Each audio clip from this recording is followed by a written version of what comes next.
समा घाम लग्यो चम चमा। बर्फ पड़ी घम घमा घाम लगे चम चमा। शिव जी तेरे कैलाश डमरू बजे डम शिव जी तेरा कैलाश मां डमरू भजे डम डमा।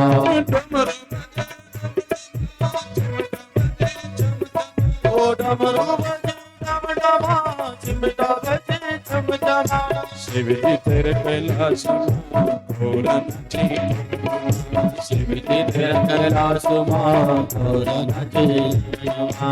गौर नचे डम डमा गौर नचे। घोर नचे डमा घोर नचे डमा। शिव जी तेरे कैलाश मां डमरू बजे डम डम।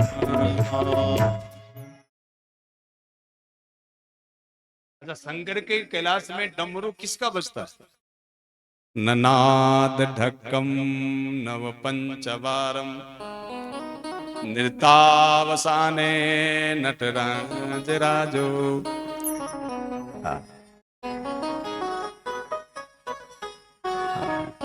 ये ज्ञान का डमरू बजता है, जहां से 14 सूत्र निकल आते हैं और पाणिनि को व्याकरण करने का विषय मिल जाता है। व्याकरण के विकास के लिए वर्ण व्यवस्था मिल जाती है। इसलिए शंकर के कैलाश में कलह नहीं है, जबकि वहां सारे विषम सम कोई है। अच्छा, शंकर का बैल वाहन है और पार्वती का वाहन सिंह है। बोलो, बैल और सिंह का आपस में क्या छंद मित्रता? फिर भी मित्रता दिख रही, क्योंकि वहां ज्ञान का डमरू जो बज रहा। और आपके हमारे घर में अज्ञान का डमरू, जिसके स्वर से केवल कलह के वर्ण निकल रहे। वो कलह हमारा भविष्य चौपट,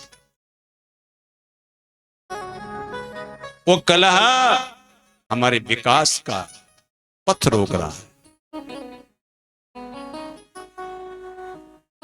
इसलिए बूढ़ों को भी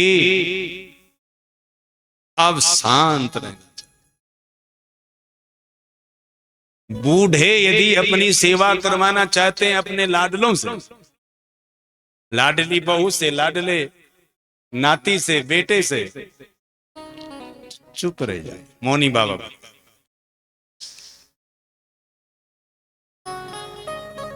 मौन में क्या होता है? गुस्सा मर जाता है।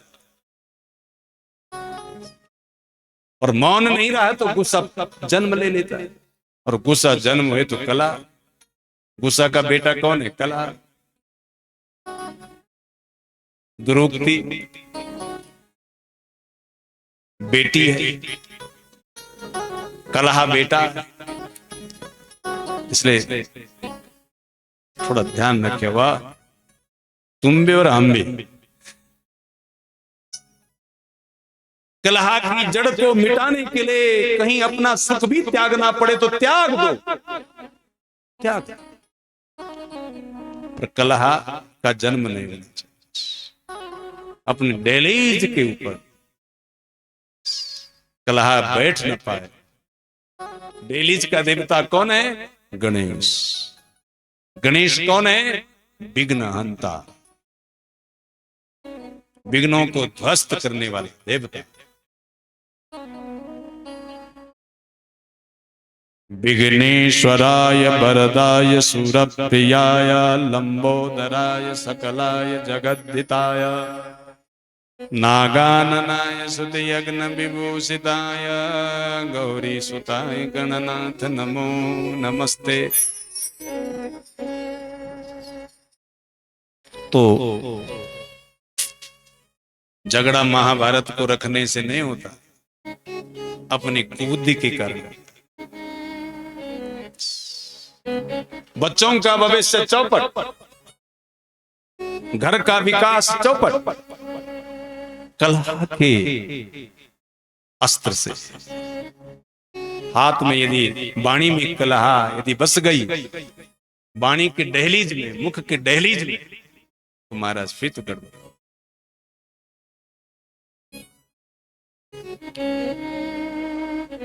तो महाभारत में सब कुछ लिख दिया, जो वेदों में है वो महाभारत में दिखता है। तो महाभारत का वेद व्यास जी ने ब्रह्मा जी की प्रेरणा से आज ये रचना करी, सबके कल्याण के लिए। महाभारत पढ़ो, पढ़ी करवा महाभारत जरूर घर पर रख। महानता भारता महाभारत, महान पुरुषों का चरित्र जिसके अंदर है, भरत वंश के जितने भी महापुरुष हैं उनका चरित्र जिसके अंदर है वो महाभारत। महच्चासो भारत, जो बहुत बड़ा भार है, वो पाप का भार होता है, उसका जो तारता है वही महाभारत।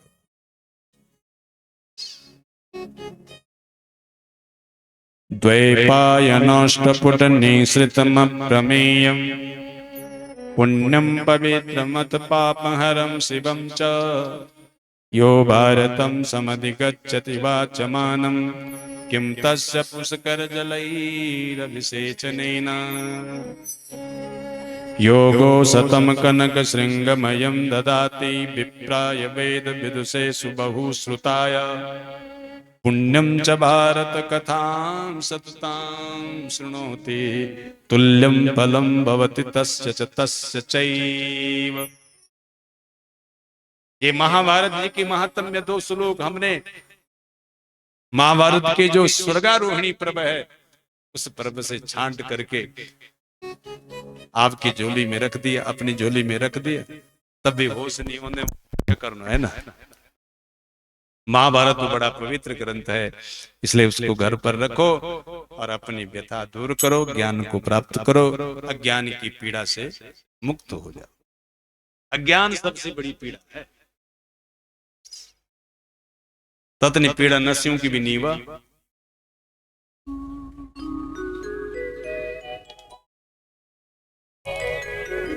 तो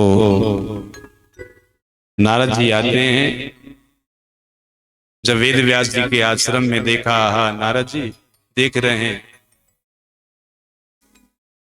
पाराशरिमा भागवता कचिदात्मना परितुष्यति शारीर आत्ममानसेव। हे वेद व्यास, सुख समृद्धि छाप पल पड़ी कि नहीं? मन तुम्हारा खिन्न दिख रहा है, कारण क्या है? कहा बाबा मुझे भी पता नहीं है। अरे 17 पुराण लिख डाले, महाभारत की रचना कर डाली, वेदों का भी विस्तार कर डाला, फिर भी अपना कमी नहीं ढूंढ पाए। जिस कमी के कारण तुम्हें अशांति मिल रही वो नहीं आपको प्राप्त है, नहीं माने। तो नारद जी ने कहा, यथा धर्म दया चार्या चारता मुनि बरियानुकीर्तिता न तथा वासुदेवस्य महिमा ही अनुवर्णिता। जैसे तुमने धर्म अर्थ आदि का सुंदर विस्तार से वर्णन करा है, ऐसे तुमने दया धर्म का वर्णन नहीं करा। और दया कब होती? जब जीवन में प्रेम होता है। और प्रेम कब होता है? जब प्रेम की देवता भगवान कृष्ण की कृपा बनती है। इसलिए भगवान कृष्ण का चरित्र तुमने नहीं गाया है, इसलिए तुम्हारे मन में ये कमी है। तब समाधि में वेद व्यास जी गए, महाभारत की रचना की बात नारद जी ने अपना चरित्र भी सुनाया, लेकिन हमारे पास समय नहीं, जल्दी आगे बढ़ते हैं।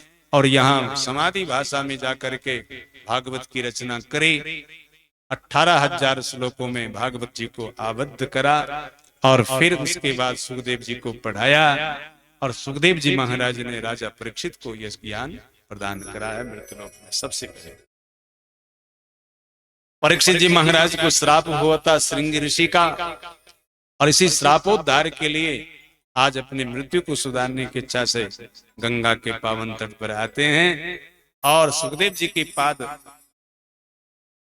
पद्मों को पकड़ करके फिर भागवतामृत का अधिकार में आकर के भागवत जी को सिरोधारी करते हैं। तो आज की कथा हम ज्यादा न आगे बढ़ाते हुए, क्योंकि लोग दूर दूर से आए हैं, सबको जाना भी है, तो हम अपनी ही खींचते रहें तो भी ठीक नहीं है।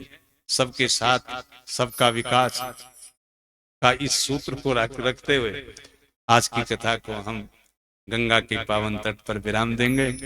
कल 12 बजे से कथा शुरू हो जाएगी। आप सबसे निवेदन है, क्योंकि आज तक बहुत व्यस्तम कार्यक्रम था, इसलिए थोड़ा सा समय में ऊपर नीचे हुआ।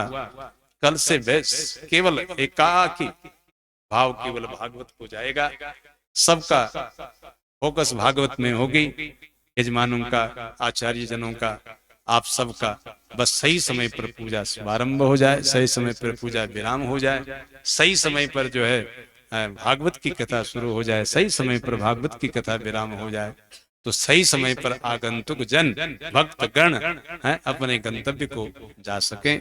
ये सब मद्देनजर रखते हुए अब आज की कथा को गंगा के पावन तट पर विराम देते हैं। आइए थोड़ा सा भगवान का नाम बोले। वृंदावन बिहारी लाल की जय। कर्मा की रेखा न्यारी, कर्मा की रेखा न्यारी, बिदना टारिन टारी। कर्म की नारी तारे। कर्म की रेखा न्यारी, बिदना टारी टारी। ओ कर्मन रे खंडारे, बिदन रे तारे।